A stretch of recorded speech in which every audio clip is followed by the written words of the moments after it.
Good morning, everyone. Thank you for joining us for another great fun-filled spotlight session. Today we have our one of our great associates, Mr. Deepak Bansal of the Bansal team, who will be giving us a great presentation going over, script practice and cold calling, things like that, that are a vital part of our businesses that a lot of us don't sharpen our tools on, right? So I'll let Deepak go ahead and go through it. And thank you again for coming on. We appreciate you. Thank you so much, everyone who don't know me. Just to give you a little bit background, I'm in real estate for about 15 years. I was part-time in the beginning. I was in IT as a software engineer for 20 years. I always wanted to do my own business. So, real estate was a perfect match for me because I'm more people person. I believe in service. So, and I wanted to connect with people one on one instead of just sitting on the desk, just doing behind the scene. So that is what caused me to come into real estate. I came as an investor, not as a realtor first, but it evolved. We got more into it. We attended seminars, trainings.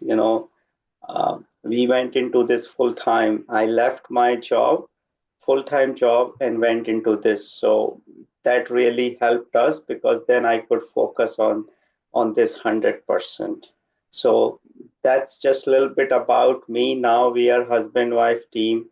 We have few agents that work with us as a buyer agent, have some like admin staff, marketing person. I do more like a door knocking, cold calling, working with the buyers, working with sellers. Pinky, my wife, she handles more marketing, social media, advertising, because that's her forte.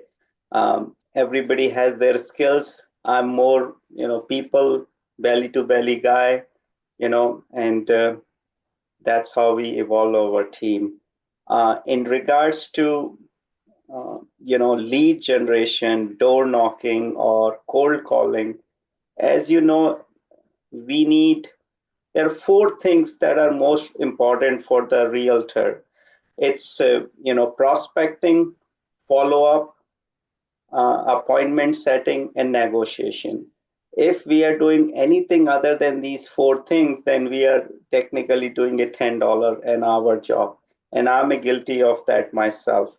We get too much involved into the transactions. Oh, where the inspection is happening. Oh, this guy is running late. Oh, he didn't open the door. Oh, they got locked out. That is not. So these are all fires. So we have to have our time assigned, that that 2 hour day is your lead generation time. It could be any like form, whether you're calling, you're door knocking, you are reaching out to people. In this day and age, I really feel the old methods like picking up the phone, talking to people, even door knocking, which I really think is the most effective thing. For my business, I feel door knocking has got me the best ROI. Um, so just to give you an example, I had a for sale by owner, lady. I called her 5 times. She didn't pick up. One day I just picked up the car. I went to her house. She opened the door. Her husband was there. I had a really good connection. And after 2, 3 meetings, physical meeting, I convinced her to sit down with us, husband wife team. We showed them the marketing plan, and that was like a $865,000 listing. We got the listing, we double ended it, and then we also helped them find a another house, the seller, for sale by owner, FISBO. So that's how it can convert. But again, keep in mind, it sounds too easy, but it's not that easy. It's the consistency, that's what matters.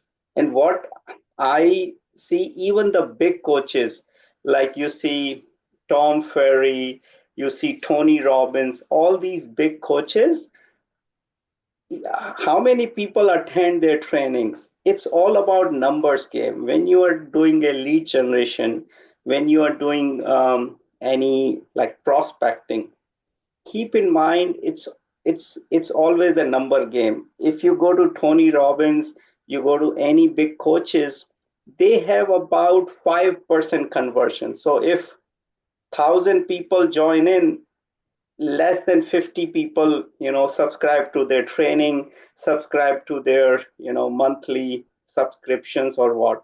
So as a realtor, it's the same thing. I'll give you another example. I just was doing a mortgage refinancing. So I had my credit pulled up and I see so many people were calling me, for mortgage lenders were calling me. And I got bombarded like almost for a week. But I only had people call me once or twice. After that, everybody just kind of fade away. But people who followed up, that's one of the guy got the business, because he may be out of 50 people, but he followed up third time, fourth time, fifth time, and that's how he got my business.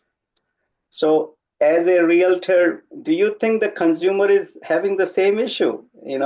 If it gets off the MLS, it gets expired, it gets FISBO, it's a they are facing the same challenge. All the realtors are just going after them. They don't know. They're poor, consumer. They don't know who's right. Everybody's saying, "Oh, I'm the best. I'm the best," but it's the follow up. I mean, people say the money is in the follow up. It's not just connecting one time. It's the follow up. I gave you another example. In my farm, I had a lady that I got connected through the door knocking, and after almost more than year and a half, I was calling her every once a week, twice a week, and whenever she was ready, after 1.5 years, she called me. I went in there. We just did the listing presentation, and we got 6% listing. We got 3% on our side, 3% on another side, and I already made my like space in her mind that I'm consistent, I'm committed, and that's what I said. If I'm following up with you that much, I'm also following up with my buyers. So there was no competition at that time for me when she was ready to list the house. Um, do you have any question, Lawrence? Do you want to ask me anything? I had a quick question. You listed the four things that realtors need to do was prospecting, follow up, and then I missed the other two. I was writing the other ones. Yes, yes. So it's lead generation, right? Prospecting / lead generation, follow up, appointments. You go on appointments, and then negotiations. We are negotiating every day for, when we are at the listing appointment, we are negotiating with the seller, buyer, or other realtors. So these are the four things that nobody can replace, that the agent only has to do. Transaction, writing a transaction, filling out the paperwork, setting up inspection appointment, even your buyer appointment, your calendar, following up with the people in terms of, okay, I'm looking to set up an appointment with you. Maybe next Tuesday is better or Wednesday is better. You can delegate some of it, but these four quadrant is the most important that a realtor need to be doing. That's the most high producing actions that you can do. Thank you. Yeah. Another thing is the mindset. I mean, I guess we all know that the mindset is the most important. You always want to stay positive. No, like one person. I have had, people, seller, buyer, they are frustrated and they basically dump your frustration on you. Um, See, we cannot be mad at our clients, our customers. They are, they just don't know how they're supposed to act. They have never done this before. Um, they don't know how to handle their emotions. So again, being the calm person always wins. I always see those same people who's like mad at me or at that time, they say, oh, thank you, Deepak. Oh, we apologize. I was just upset that day. I said that, don't worry about it. It's gone. Maybe you were just stressed out. Handling our emotion is very, very important. I mean, as a realtors, we are handling a lot of crying babies. Think of it. You are if you are able to handle your own emotions, you can handle other person's emotions too. It's a very, very important because it's a it's a day to day. We are doing this grinding. We are trying to follow up. We are trying to provide a service, and they think, oh, he just wants to get a business. No, you really want to come out as a providing a service, as being a resource. If people breath a sales, commission breath from you, you are kind of pushing them away. That's the most important thing. If you can take from this, very, very important. I have had, Pinky have had, um, Pinky can chime in. We had an open house. It was in our farm. There was like a husband, wife. They were very particular about everything. They were watching us during the open house. They said, "Oh no, don't let anybody sit on the sofa. That's my grandmom's." Um, you know and some people came in the open house. They sat there. Immediately, that person, the seller, called, and Pinky handled it in such a calm way. They gave us 3 more referrals, and we made probably another 2 million out of the sales out of that. So all these things are very, very important. Okay.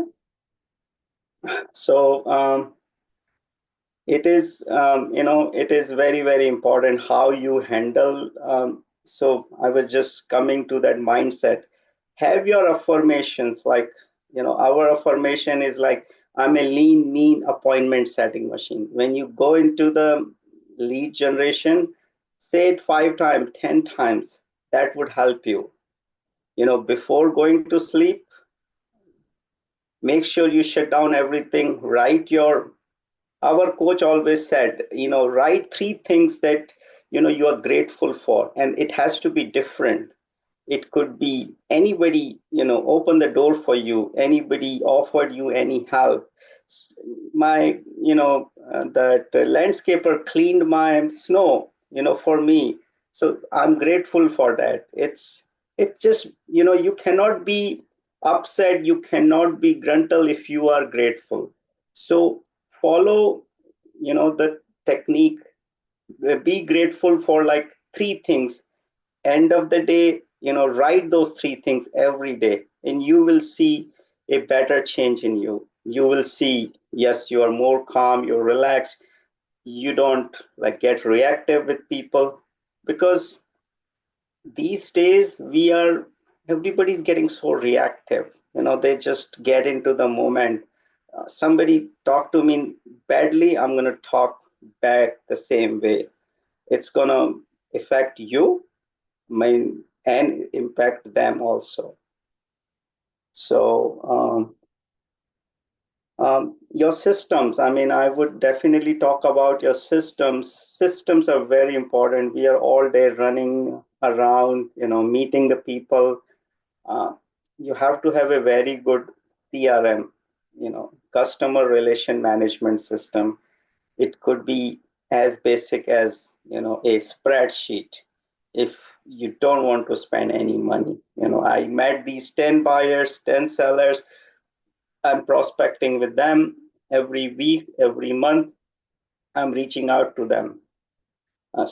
And you have like some notes that you're writing it. So I would definitely look into a CRM that help you manage your data. We just came to a training, and there the coach said that look at the numbers in your phone. Some people have like 1,000 numbers, 2,000 numbers. If some people have like 10,000 numbers, half, 10% of them could be not good, but look at the numbers. Out of your numbers, 6% people are going to buy, sell, or do something in real estate, or they know somebody who's going to do the real estate.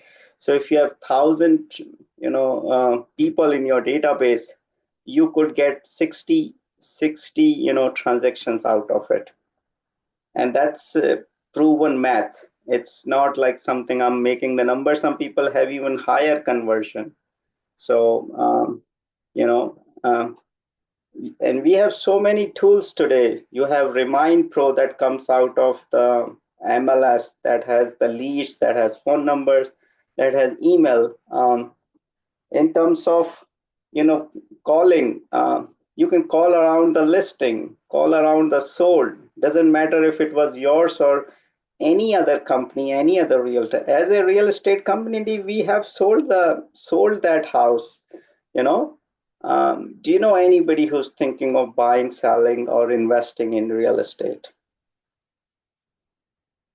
So, Lawrence, you have any questions? Anybody else has any questions? Love to answer. I don't have any questions. Anyone else have any questions so far?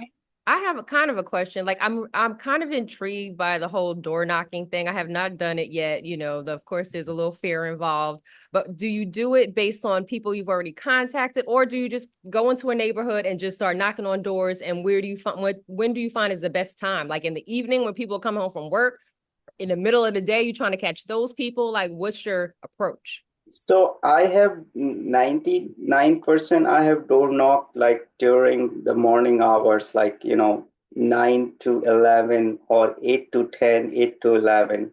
How I started door knocking is I did it in the neighborhood that I lived in. I felt most comfortable. So just to give you an example, let's say I'm knocking on your door, knock, knock.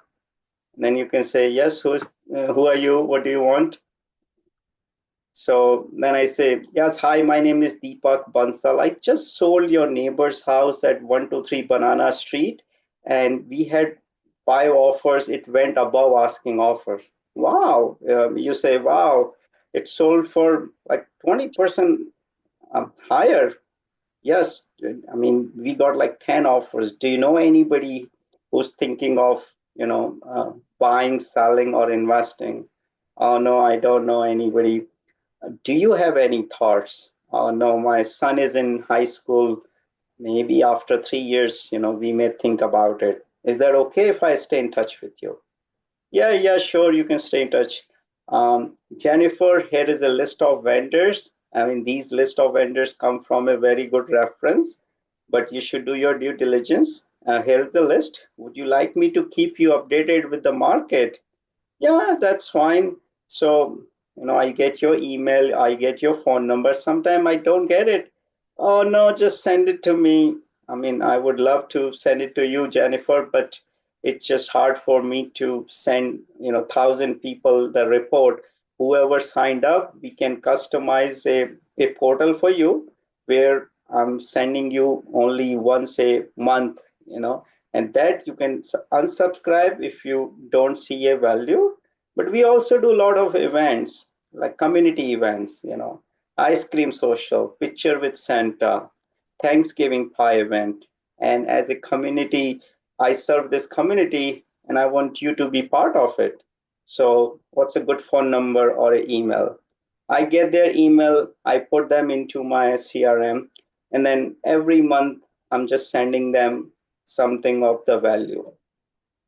So, and I think the most another thing is you need to call at least 3 times or 4 times a year.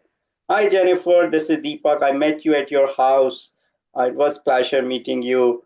I'm sending you these, market update. Have you looked at it? Oh no, I didn't get a chance. Is that okay to, keep you updated? Yeah, that's fine. Do you know anybody else I can help? Oh no, I don't know anybody. That's it. But it's just a touch. See, people need a touch. If you know Can any, I can I say one thing, Deepak? Pinky here, sure. guys. Deepak and Pinky are we are husband wife team here. So when we call, we always say, "Hey, hey Jennifer, would we have a VIP list? Would you like to be in our VIP list if you're thinking of investing?" Sometimes people like, "Oh, I'm looking for investment, or I'm thinking to move in 2 to 3 years. Oh, we have a VIP list. Would you like to be in and be included in our VIP list?" Sometimes using the right words and what to say and how to say that makes a difference. And also come from the contribution standpoint. I wrote in the chat. So don't, as Deepak said, that don't comes from the sales perspective, but comes from the contribution and be of service, be of value. People would definitely give to you. If you be very salesy, whether you're calling, door knocking, that doesn't matter. Whether you're texting, doing any method, that does not matter. But if you're coming from a contribution, like as Deepak mentioned, we sometimes give vendor lists. So people love that because they're always looking for trusted people, and our vendors are happy that they get business, and people get trusted list. So this is just one example. So every single time when you're providing a value through newsletters, through whatever drop-ins, pop-bys, anything, like sometimes fun stuff, a newsletter information, market updates, people do. There are very few people, and that's fine. That's again a number game, as Dan Deepak said. If you're contacting 100 people in a week, for example, that's a contact, not just a like a door knock, and people don't open, we don't count that. If 100 contacts that we make, and out of that 20 people said no, or 50, even 50 people said no, I don't want to be on your list, that's fine. But at least you got 50 people, right? 50, 40, even 40 people, that's a win. So you are building your database that according, and if you're contacting them the right way, yes, someday and someday they will buy or sell with you. And Deepak has given you several examples that if you do it strategically, it may take 1 year, or it may take only few months or few weeks, but they will buy or they will sell with you. And because that time they are already sold on you because you're consistent and you are doing the right stuff. Thank you. Makes sense? Mm-hmm. Yeah, go ahead, Deepak. I want to share one book that I really liked. It's like only 1.5 hour on Audible. Go for No. You know, just to give you an example in this, let's say you know, what, your goal is to set, let's say, 3 appointments or at least 2 appointments a day, and you have to call, let's say, 20 people. So go for 18 no's, and if you get 2 yeses, you just stop calling. So the point is you go for no's, and then it will help you make sure you make those 20 calls. If you get 18 no's and last 2 yeses, you still got 2 yeses, but you at least contacted 20 people. If you get 4 yeses, you still have to make 2 more calls to get 18 no's. So the point is go for no. It helps you make the calls. If you get successful, you made 2 calls, 3 calls, you got the appointment, and that's it. You basically back off and you don't do any more. Go for no means you're really exploring all the options, that I'm reaching out to that many people, and that many people said no, that's fine. It's all about numbers game. Again, real estate or any business, it's a numbers game.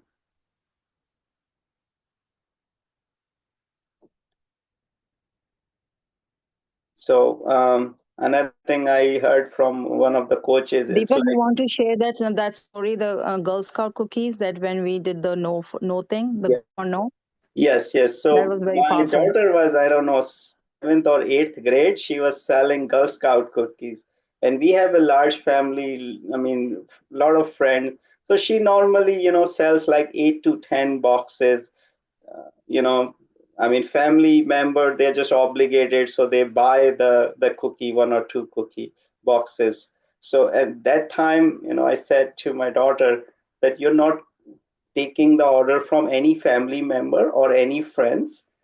Let's go around the neighborhood and you have to get 10 no's. 10 no's means we go to as many homes as possible, but we have to get 10 people who say no, that I don't want any cookie, just get out of my house. I don't eat any cookie. So she said that's fine. So we went about 65 homes. She got 9 no's and then she gave up. After that, she said that daddy, everybody's buying. They just see a little girl who's selling the cookie. I said, that's fine. It was like muddy, it was, rainy, but we went like 65 homes and she had probably over 100 boxes that she had to deliver. But I really wanted her to have the skin in the game. And what I was trying to basically, convey the message that, if you really, and I had her, practice the script. Hi, my name is Teresha. I'm in seventh grade. I'm selling Girl Scout cookies. What flavor do you like? So people said, no, I don't want it. Some people just bought it just because the girl was there in their, front of their door. So somebody ordered one box, somebody ordered 3 boxes, 2 boxes. And she was very happy because she was getting those orders. And I was just behind her, just walking with her. Her feet got wet, because there was some puddles, So mud. the guys, the message here was that behind every success, you had to do a lot of prep. It sounds easy. Oh, she got 100 orders, but it's not the success that was behind. It was a lot of practice that she did.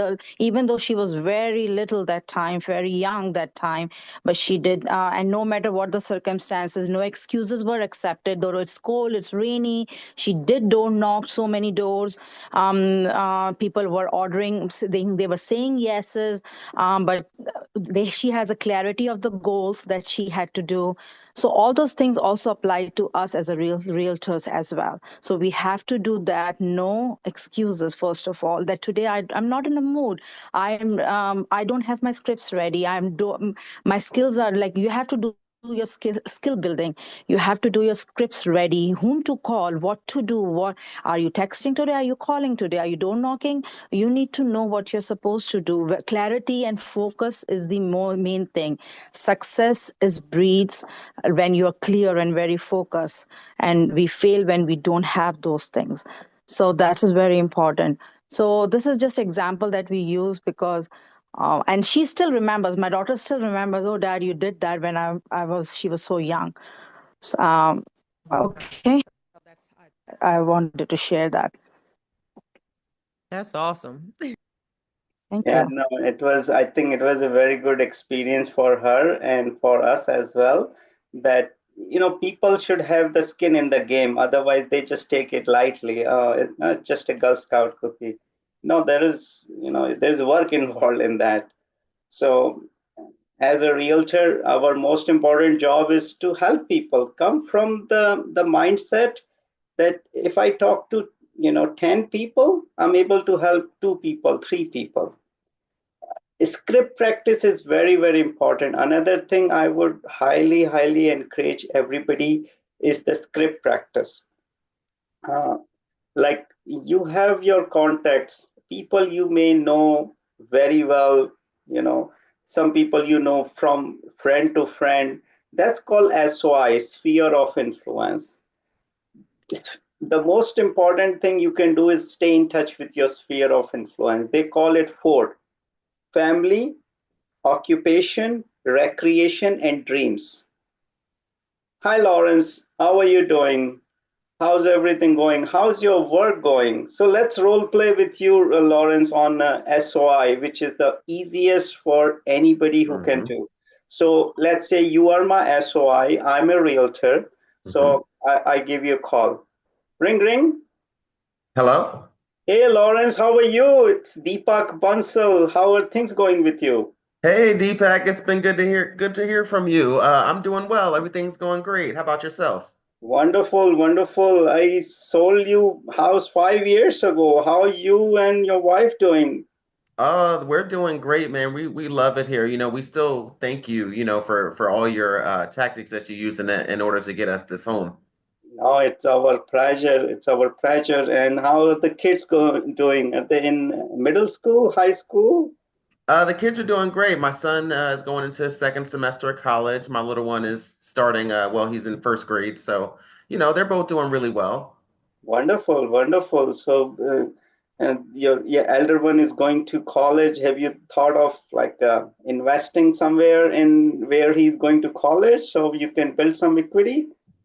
That's actually something I was thinking about doing. So funny you bring that up. Yeah, why don't I do one thing? I have a network of like top realtors in every state because we meet twice a year with these realtors. We share ideas. We help each other. And I know their processes, their systems are on the top notch. So why don't I do one thing? I will connect you with one of the realtors there, and they will guide you and help you look at all the numbers to see how they can help you buy a house for your son where he can live with a couple of his friends, and the Mhm. mortgage gets paid off, and after 4 years this $200,000 house could be 250,000. Mhm. That makes sense. Yeah, that makes a lot of sense, actually. Yeah, so let me send you a list. Based on your college preference, I'll send you the list. Okay, sounds good. Wonderful, wonderful. I Yes. appreciate that. Yeah. Anything else? Anything else going in life? How's your work? How's any? Work is going well, just keeping as busy as usual as I can.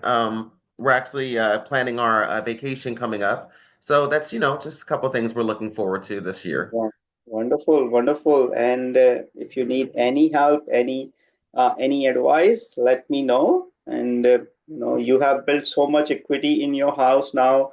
You bought it for 400,000. Now your house is worth 550. So Hmm. you have so much equity. You can even look into buying an investment property. 10 years down the line, that investment property is going to be another 100,000 more, Hmm. because that equity is not giving you anything, right? Right. So let me do that. Why don't I do a Zoom call? I'll run the numbers for you, and then we can go from there. Okay, that sounds like a Okay. plan. Yeah, so let me set it up next Friday, and we go from there. Okay, next Friday works. I'm free around 4:30. Okay. So I'll meet you on the Zoom call, and then we go from there. Okay, awesome. Sounds Okay. great. Thank you. Thank Thanks for you. calling. Good speaking to you again. Sure, sure, sure. So, Lawrence, what's your feedback? So my feedback is number one, you were able to reach out to a former client of yours from 5 years ago, number one. Number two, when you do a great job with someone, they remember that and you kind of take them back to when, they were doing that great job for you. They were, this agent that you needed at the time, things like that. You asked me about, my family, my work, things like that, personal things that you were familiar with at the time when we were working together that you're just asking about how everything is going now, which is also a very good thing to do as well to keep them, engaged and know that you're engaged and invested into, what they have going on. You're not just calling them just to get a deal. Yeah. Um, So those things are, keeping it personal, I would say more than anything, the way you did was to say, hey, I know your son is going to college soon, have you thought about purchasing a house in the state that he's in? I can refer you to an agent that's there and things like that. So you're giving me ideas of things that I didn't think about myself. Even as going as far as saying, you do have, $150,000 of equity in your home right now. Have you, thought of possibly selling and buying another investment property? That's another, idea. So it's good. What I got from it was it's good to throw out those ideas because you never know when someone might say, okay, right? Somebody might agree to that and go, you know what, that makes a lot of sense. Let me do that or let me look into that or send me information about that. So I thought that was very, very good. Yeah, and I could have even asked some referral from you. I mean, Hmm. Lawrence, it was just such a pleasure working with you. You are a great human being, and I know great people have great, friends and family. Is there anybody else we can serve at this time? Right. Anything, we have a lot of good vendors that we can connect you with. Let us know. So the point is, if you do something for them, they will, you know, do something for you in return. Hmm. And you're helping them. I really feel people have so much equity in their houses and they are not maximizing you know, that equity. They have 400, $500,000 equity in their house that it's not bringing them any return. If you help them buy an investment property or something, then you can help them make their financial future better. And I Hmm. think that's the mindset we should have. Then you will come from the contribution, not from like the sales pitch. Right. I agree. Calling to offer help instead of calling to get a sale, definitely changes the mindset of when you are making these calls, when you are reaching out to people, whether it's your sphere of influence or someone you never met. Calling to offer that contribution, that little bit of help, that little bit of insight, definitely goes a long way. And people appreciate it and they remember you for it. Yes, Hmm. yes, very, very important. That is correct. That is correct. Anybody else has any question that I can help answer? I have a question. How often should you script practice? I script practice about 4 days a week. So I just do it early in the morning before doing the lead generation.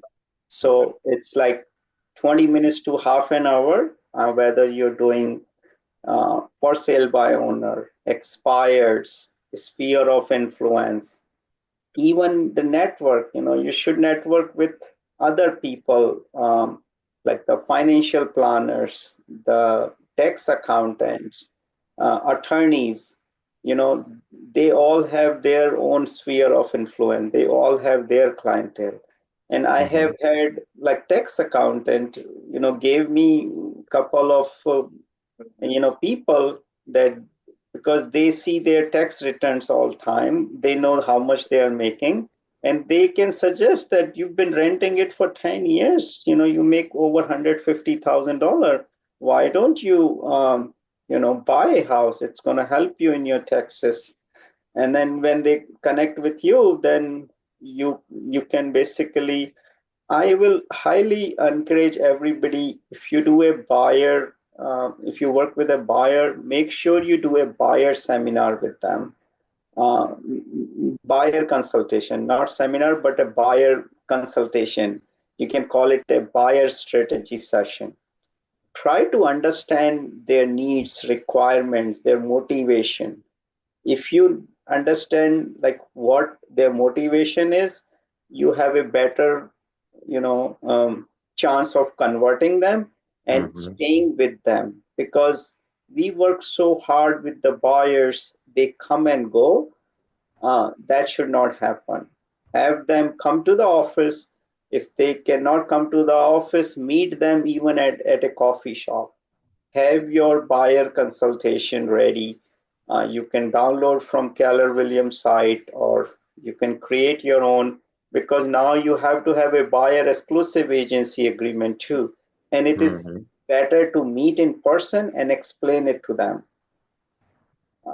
So you have a better retention and better conversion. Otherwise, buyers just don't know what they should do. They think that, oh, I don't want to tie up with one agent. Okay, do you just go to like any agent who may not be as ethical as you want somebody to be? And this Mm-hmm. exclusive agency agreement is explaining what's my duties, responsibilities are. I'm by law abide by that. And as a professional, there is a professional fee. You go to a lawyer, there is a professional fee. You go to a tax accountant, there's a professional fee. You go to your haircut, he's charging you a professional fee to give you that service. So we are, as an agent, we are the same. We are providing a professional service, and we are, you are paying for that professional service. So don't take it as a commission. You are Mm-hmm. providing a professional service to them, and you are very well worth it. We have to believe in ourselves, then only we can convey it to them. I So agree. pick up 1 or 2 days where you can script practice somebody that is like in similar shoes like you, and help each other. Give objections. Oh, why should I sign up with you? Oh, I don't want to sign up with you. Okay, that's perfectly fine. At least you know ahead of time that that guy will be wasting your money. I agree. Definitely script practice and role playing with another agent definitely helps you sharpen both of your swords. This way, like Deepak is saying, you guys can throw objections at each other. It's good to work with each other because it's hard to find people that have like-minded goals like we all do, right? So, it's good to find someone within our office that you can work with and have that script practice role playing session that you do on a weekly basis, things like that. In the chat, I just put a couple of script books that I've been using that are really, really good. One is the Book of Yes. Basically, it gives you, the language of real estate, I like to say. And the other one is called Reverse Selling, which gives a little bit more direct approach to script practice and cold calling, things like that, calling a sphere of influence, all that stuff. So both books are actually very, very, very helpful, I would say. And there are things that you should go over, like how Deepak said he goes over maybe 4 times a week. So, learn from the best. He's one of our, him and Pinky are two of our top agents in our office. They're top agents in Somerset County. They get Circle of Excellence awards every year, gold, platinum, all that great thing. So, if they're doing these things, we should kind of be doing them too, right? Because success leaves clues, as they always say. And Deepak is giving you the blueprint of what he does to be successful. And I think we can all take a note from out of take a page from his book and take it on ourselves. Lawrence, I want to say one thing Mhm. about script practicing is like don't to everyone don't think too much which scripts are the best, because I have gone through the same thing when I Mhm. was new. When I was with Coldwell Banker, with any other realty, which scripts are the best? Every script is good. Just start with something and do it. Mhm. um, we have several script books and several like online in the book, and no, you name it. Just start and just do it, because I have gone through that minutia. It's all Mhm. drama, it's all minutia. So don't, Mhm. first of all, that's my tip number one. Second, you have to practice, you have to do it. Does everybody know that song ABCD? ABCDEFG, right? The birthdays and happy birthday to you. You know those two songs Mhm. very well. I'm sure everybody knows that. Why we know that? Because we have been practicing that song and that ABCD several times since we were child, and we can even sing even if we are sleeping. So that's how we should know our scripts. Mhm. So that's a perfect example of practicing. And third thing, I would say that we cannot practice on our clients, because that Right. client could be could cost you thousands of dollars, and they do not deserve, and we cannot do a disservice to our clients. So we need to practice, practice, and practice within our system. Pick up anyone, either from the office, either from the Facebook groups, make your mentors, peer groups. I like we have joined Keller Williams Command groups on Facebook, Pivot group on Facebook again, many other like realtor groups, like there's several. And you need to change your role play practice partner every 3 months, because what people say, and we listen to so many gurus and coaches around the corners. We attend CRS, so you need to make your own guru, like whoever you resonate with. We hear Kevin Ward. You can write the names. We hear Tom Ferry. We hear Tony Robbins. These are like they cover real estate, they cover mindset. So you need to have someone as your mentor. Either you pay them, or you whether I mean we don't believe in too much uh, like all those drama, but you need to have a mentor so that you learn and hone on your skills. That's I think I would say. And do not shy on investing in yourself, because that's an investment. You have to, like some Deepak and me myself, you will see we are going to CRS classes, online, in person, Tom Ferry classes, Tony Robbins seminars, and so many, like online also and in person as well. You name it, and we are there. If we think that it is beneficial for us, it is beneficial for our clients, we are there. So education never stops, first of all, whether it's skills or script practicing or whatever, you name it, technology, marketing, anything.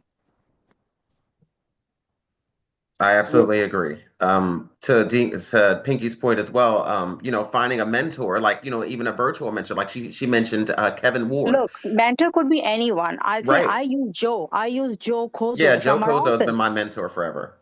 He was my mentor for I think many years. Like people ask us, oh, who's your coach? I think somebody's asking me in the chat. It does not have to be like, oh my God, I'm hiring Tom Ferry. If you don't have resources, you don't have to pay someone. Joe Kozo actually mentored me. He was my coach for many years. And I always, like you have heard me talking about Joe for many years. He was my mentor, my coach for many years. And we used to sit around, we talk always, brainstorm, and he really helped us grow our business.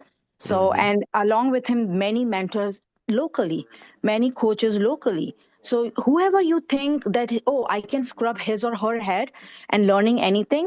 And there being several mentors, Keller Williams, in local, anywhere. Whoever I think, I was like, hey, would you mind, can we do a mastermind? Can we do this? And people love sharing. People do help. That's why I started with like come from contribution. People do help adding value to other people's life and people do have the right mindset. One more Okay.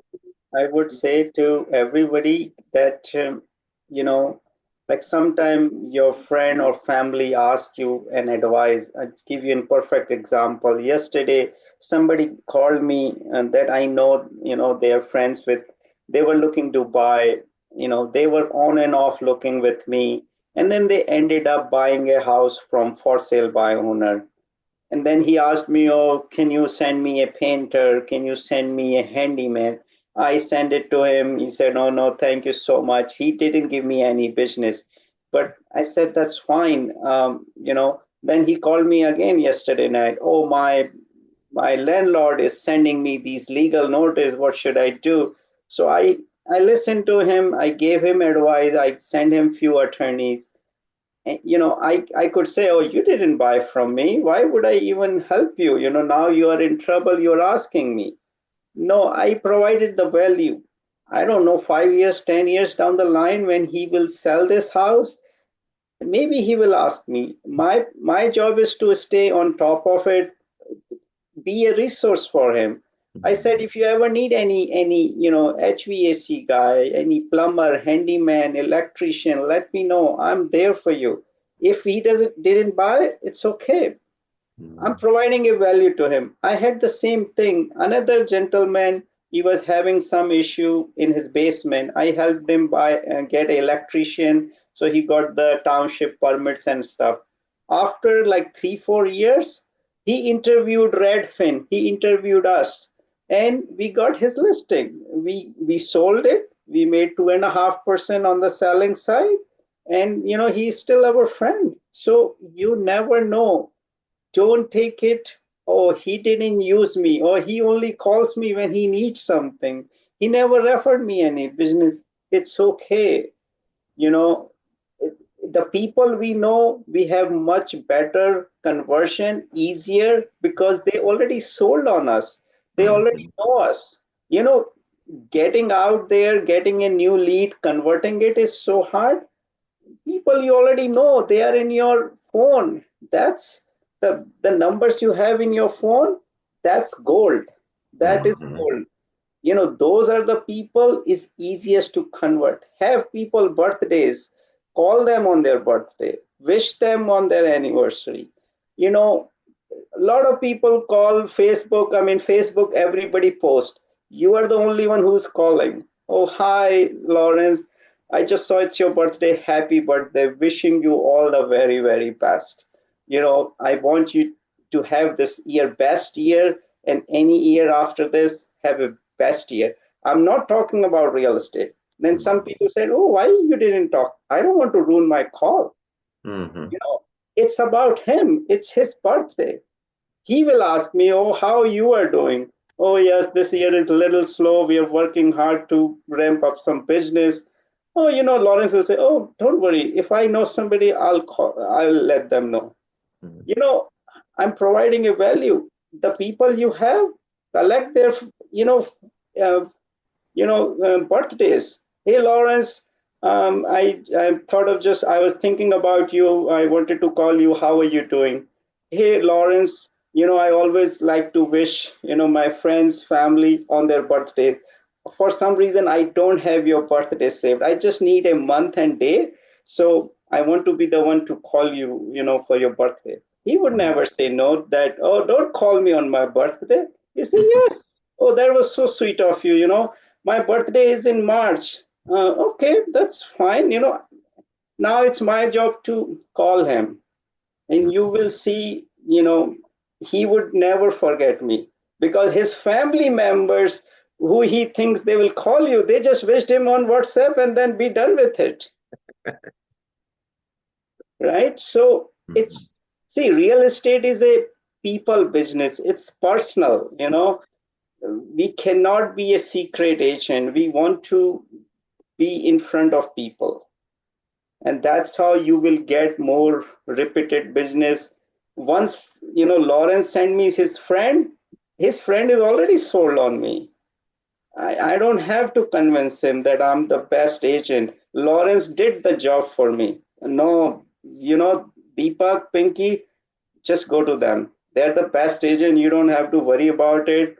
You're taken care of. And if you need anything, let me know. I'll give you my personal recommendation, for you. So that's it. And my job is to make sure I serve Lawrence friend as good as I serve Lawrence. So that's very, very, very important. Awesome. Awesome. Do you guys have any questions, comments, concerns? I just want to say thank you. That was good information, both of you. Thank you, Deepak and Pinky. Oh, it's our pleasure, Jennifer. We really want to make sure you guys get the best out of it. And we as a realtor, think of it, realtor as a community. People fight, some agents like think they are fighter. They are like, no, I fight for my people. No, I tell, we are messengers. We are representing our client to the best possible way, but we don't want to burn our bridges. I remember Tulika was getting so stressed one time. She asked me, oh, Deepak, my buyer and seller are fighting over that patio door. Oh, he replaced it to the white door. They say black door. I said, Tulika, why you are bringing this stupid patio in your house with your family. I said, let them deal with it. You just convey it, communicate it, and leave it to attorneys. It's your no job. That Mhm. fighting over that and you are getting stressed, it's getting impacted your family or your husband or whatever. We have to keep our peace of mind. We have to be very, very calm in our mind. Then we can make other people calm. Thank you, Deepak. You still remember that? That was like when I joined the Cornerstone, and that helped me a lot. I wanted to know, are you built this way, or how do you maintain so much calm? Like, whenever any stressful situation is there, we are more reactive to the situation. How do you develop the mindset not to be reactive? So, I mean, I guess a little bit is your like how you grew up, and another thing is I listen a lot of good like spiritual books or spiritual at least 15-20 minutes, and you know you don't have to be reactive. If you are reactive, and don't, I mean, Pinky knows I also get reactive sometime, but I just shut myself. I get away from that situation. I don't think about it, and I just let it get some time past, and then that helps me. Because what, see, when you are stressed, you don't know how to act, right? You don't know how to react. You are just in that moment. But if I add fuel to that, Tulika, what do you think what you're doing? Okay, Tulika, I think this is not a good time for us to talk. Sometimes I hang up the phone, because sometimes it's just people are like just you know just passing on all your stress. I have had that moment. Like Friday, 7 o'clock, my seller is calling me. Oh, Deepak, you recommended this, attorney. What he's doing, he's just passing the email. I said he's handling you. In my mind, I was saying he's handling you. But I said, don't worry, we will handle it. It's 7 o'clock. I guess I would say, look, we as realtors are taking a lot of negativity, lot of pressure from both buyers and sellers, and from everyone. We become absorbing soil. So to taking care of ourselves is also very important. Self care, I say, like self care is very important, and to do that, sometime reading whatever is your thing, reading a book, and meditation, and listening to some good videos in the morning some helps a lot, especially to, I am not a very reading person, Deepak is, but I'll we both listen to videos like motivational videos, self help videos a lot together. Meditation we do both, so that helps us a lot too. And also learning and how to deal with these kinds of stresses in our industry. If you listen, just spend 5 minutes. So 5 minutes a day, 5 to 10 minutes, not too much. If you in the morning or in the night, and gratitude journal. I always felt that, oh, it's not important, it's not nothing this, but if you start writing and doing that, it actually helps. I've seen myself, I never was a believer of that, but when I start doing that, it helps. So start doing that, and you will when sometimes we complain about our buyers and sellers, but then think of the other side. At least when we start be grateful of that, at least we have a buyer, at least we have a seller, then you will not complain about them. It's a good problem to have. I remember Joe one day told me, I was complaining about one of my buyer and seller. I don't remember about my complaint, but he said, Pinky, you have a good problem to have. And he said this to me a long time ago, but I still remember his words. And that was a part of my mentorship. I have a good problem to have. So I rather have these problems, right? Rather than have no business. How many of you want this problem? Now ask yourself. Right, Tulika? Yeah, no, Pinky is 100% right. So Absolutely. so the I 100. would have these problems all day and night if I have business. See, our role is not just selling the real estate. Our We are role is problem solvers. also, Actually, we are problem solvers. we are problem solvers. because the people cannot do it themselves, that's why they are giving us 2.5, 3%, and they are happily doing it. I have had clients, I don't even want to talk to them. I don't even, want to meet them. But I said, my job is to do the job and get paid and get out. There are some clients like that. They are just, no matter what you do, they are going to curse you. They are going to just complain about you. That's it. You got in there, you had the deal going on. You just दादू और दादी की बात सुना करो, नहीं तो मैं पिटाई कर दूंगी। Pragya, your okay. So again, you do your job and get paid and get out. That's it. In some cases, that's true, but in some cases, we really, want to help people. It's just, people need help. That's why they're coming to us. They cannot do it themselves. So we have a very important job to do.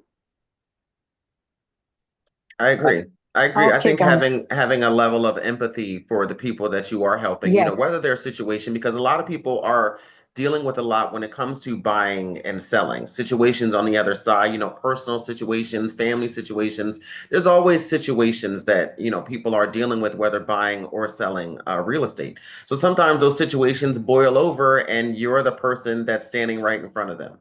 So, 9 times out of 10, you're going to be the person that's going to hear about it, but also we have to be the person that's also going to be the listener, right? The healer of it all, the fire putter out, right? We're the fire extinguisher. We can't egg on our clients. We can't, add more to their plates than they already have. So a good rule of thumb is to, when you are dealing with those types of clients, what I was trained is to take 5 seconds to, internalize what they're telling you. Then you react. This way, you're not coming across or just jumping out, with your first thoughts in your mind, which may be negative or may not be helpful to the situation. So there's all types of things that we, worry about, deal with, things like that. I had a seller, my last listing, she was a piece of work. So she blamed me for every day that her house didn't sell. Every day it was my fault that her house didn't sell today. We didn't get an offer today. Oh, it's all your fault. You're not doing a good job. Oh, we didn't get a, it's all your fault. You're not doing a good job. And then when I finally sold it, oh my God, you did such a great job. So, it's things like that, you will come across, you will have to deal with, but at the same time, as long as you're doing the right things and you are working towards getting your clients what they need and want, then, everything should work out well. That's 100% true. And one of the, in one of the calls I listened to, one of the guy, he said that never say people that I understand how you feel. Mm-hmm. You don't understand how they feel. Somebody, going through divorce, they have 2 kids, they have to sell the house, they have to buy something. We have not been in their situation. So don't say that, oh, I know how you feel. And sometimes it irritates them that you don't know how I feel. you know I Lawrence, I really don't understand like what you are going through, and I do understand that, but as a resource, as a friend, as a mentor, I'm always there. Please let me know if I can do anything to help you in this situation. So because you don't know what people are going through, different age, different family dynamics, their kids, somebody, they are having life situations we don't know because we are not in their shoes. So it's not always, oh, I understand how you feel. That may irritate them more, right? People are different. They are, going through their life stages. We don't know. So you just be there for them if they need anything. Absolutely. So, I think we're over time. This was actually a really, really great, constructive session. Wait, Pragya has a question. How you lock your first listing and how you got your first buyer. Without experience, they don't trust you much. So good question, Pragya. I mean, I got my first listing, I would say, through door knocking, because I'm not considering like somebody referred as a friend. We were already sold. So we were door knocking. I door knocked, in that community few times. They were going to a bigger house. So I, I met the wife every time I door knock. So I set up an appointment with husband who was the decision maker, and we explained them the commission and all that. And he said, "Okay, no, I will only pay 3.5%. We will only pay 1% to the buyer agent." I said that would not help you. That would basically negatively impact you. So then what I said is, let's make the price 1.5% higher, or 0.5% higher, and we make it, instead of 300,000, we made it 303,000. So we got the offer accepted, it got sold, and we closed on it. But it came through door knocking and just consistently going to them, providing value. That's how I got my first listing in my farm. And their son started calling us, "Oh, here the Bansal team is here." But And Deepak, if she's asking, when did you? It's not specifically in our farm. She's not asking about the first listing in our farm. She just in general, I guess, right, Pragya? I'm asking like if you don't have experience, they don't. Yeah, yeah. So I Try. think if I remember all the way back when we were new agents, of Mhm. course, our first listing we got from our SOI, Mhm. from our friend. Mhm. So people, you have to, as a new agent, you have to work on your database and a sphere of influence, because again, that's what I learned from my experience, that we didn't do any script practicing, we didn't had any systems of door knocking and farming and all those things. Mhm. So working on our sphere of influence and our friends and family was the only system and source of business that we had. So that's where we got our first listing as our listing. And the buyer, I think Deepak held an open house in Edison, and Mhm. that's where he got his first buyer. Okay. But in family also, Pinky, what happens? They don't want to share their financials with you sometimes, because sometimes you have to provide the data, like how much bank balance do you have, right? When you were, so they are not very open to it sometimes. How you handle that thing? That is always true, whether you become a experienced agent or Mhm. like even I face that right now also. Mhm. So I see that is always true. So that's why I would say, even as a new agent, start doing open houses. If you don't have your listing, start doing other people open houses. Start calling around the sales. Like when Deepak mentioned that, any sale that happened and you want to work in that area, you pick a area, and if any sale happened, 1 to 3 Main Street sold, you start calling around the listing. Statistics shows that 5 or 10 houses left, right, forward and backward, a house comes on the market. So if you do call, cold call, door knock, whatever you do, call, Mhm. text, email, whatever you do, something you will get in return. But you have to make an effort.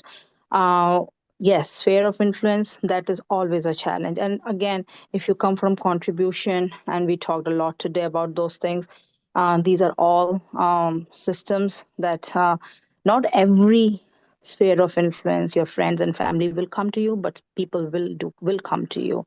So again, Mhm. it's a number game. If you have 100 people in your SOI, not Mhm. everyone will come to you. But even if you have, they say 6% people will do business. So if you, everyone, I would encourage today to go in your phone contacts, and usually on an average we have 4 to 5K phone numbers in our phone list. So numbers say, statistics say that 5% of the business potential we have, 5 to 6% business potential we have if we use the right way. So even if not 5% of 5,000 is 500 deals right there. Right, Deepak, if am I doing the right math? yes, so Yeah. yes, you can get 5 to 6% basically business, because the number shows that 6% people will do real estate whether they do it with you or without you. Yeah, So so it's not 5%. Even if as a new agent you do 1%, there are 50 deals right there in your phone, sitting in your phone. So it's just about doing it the right way. and I think the another, just to refine the question, Pragya wanted to know that they don't want to share their personal information. You're not going into their personal information. You're Yes. just connecting them to a lender. Just let them know how the numbers work. If you put 20% down, there is no primary mortgage insurance. If you put less than 20% down, it may cost you $50, $30 as a primary mortgage insurance, depending on your down payment. You can say, would you be buying it cash or you're getting a finance? You can let the, you know, and you just stay out of it. You let the mortgage lender deal with it, that he's a mortgage lender. He will connect with you. I don't get into, financing piece. I don't get into for your family or friends. Let them directly deal with the mortgage lender. He will explain it to them, and that's it. Your job is to help them find the house, and you should have a basic information. If you buy cash, there is no mortgage involved, there is no appraisal involved. If some people have money, you don't know, they don't want to share, that's perfectly fine. Your job is to help find the house and then close on that house. That's it. You don't need the finances. You just let them know you can buy 5% down, 3% down, 20% down, or all cash. It all depends on what you want to do with your money at that time. That's it. Great. Thank you so much, Deepak and Pinky. Sure. No, no, it's our pleasure. I hope this was helpful to everyone. And we, as a husband-wife team, we are realtors. We are hustling, bustling every day, like you, every one of you are doing. If we can help anybody, with anything, you can always reach out to us. We are a real estate community and we should support each other. Mhm. Someday we have a good day, someday you have a good day. We always, never burn your bridges with anybody. People say for the job, like employer, I would say for real estate, it's the same principle. Mhm. The deal doesn't go through, it falls through, it's okay, it's not end of the world. But we as a realtor is going to be there in this industry. A lot of the realtors will work with you because they had a good experience with you, and sometimes they even give you a favor. Oh, Pragya, your offer is good, but if you can bring your client 5,000 higher, I would love to work with you. And you get a edge on somebody else who's been mean. They just think they get in the door and then we'll negotiate the hell out of it. No, you also prepare your buyer at the same time. You're not buying a brand new car, you're buying a used car. It's going to have some scratches, it's going to have some dings dangs, but you want to make sure the engine is in good running condition, the transmission is good, the tire is in good shape. You're good for another few years. And then house is not as bad as car, but you're setting the expectation right with them. Because you set the expectation right now, it's much easier later. It's a 40-year-old house, some cosmetic things will be there, but you want to make sure heating cooling system is working, roof is not leaking, water is running correctly, the electrical system is working fine. It's a 40-year-old wiring. The inspector is going to find few things, but Mhm. we'll handle it. Think of it like a larger picture. You're buying a $500,000 house, couple of $1,000 repairs will come. That's part of the ownership. You buy a car, tomorrow you get into an accident, $5,000. It's a part of owning a car, part of owning a driving, you know, it's the same thing. I love that analogy. That's actually a Good, really good good one. You're morning, you're buying all. a used car. Hey, I love that. can you guys hear me? Sure. Yes. Hi, good morning. Deepak and Pinky, quick question. How much and how do we follow up with the clients? Let's say open house clients, or let's say we meet anybody, or let's say like you said, call people or door knock, or you met somebody at your one of the parties. How often do you follow up? How much do you follow up? So depending on what the motivation is, if you think they need to buy or sell within a month, within 3 months, then I'm following up with every week. And you don't have to have a phone call, and I'm guilty of that too.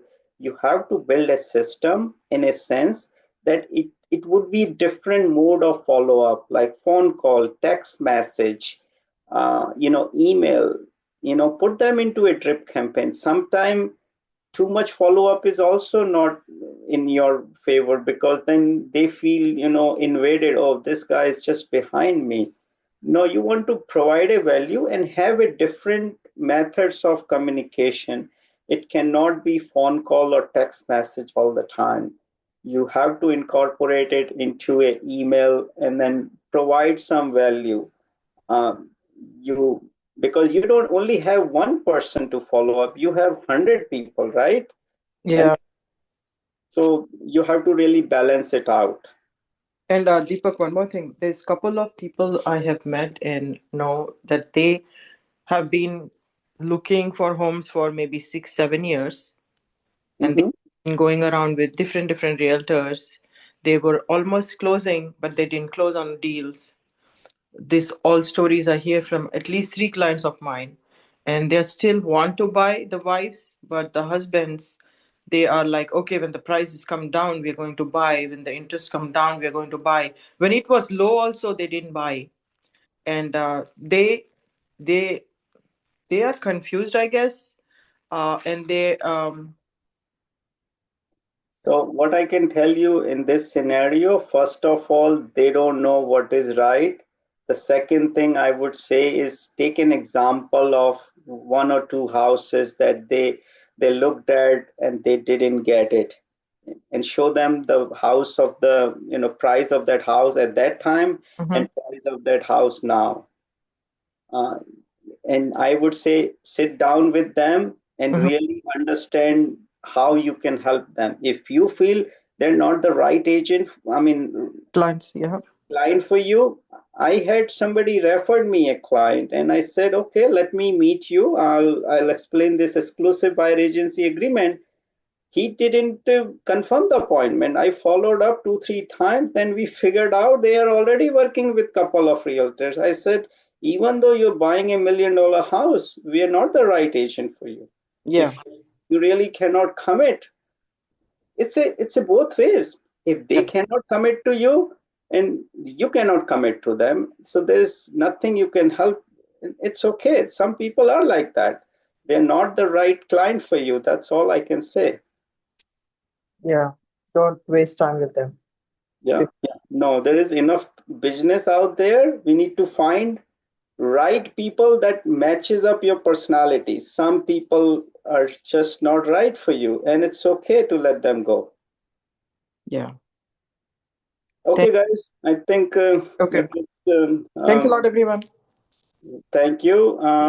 Thank you, Lawrence, for giving us an opportunity.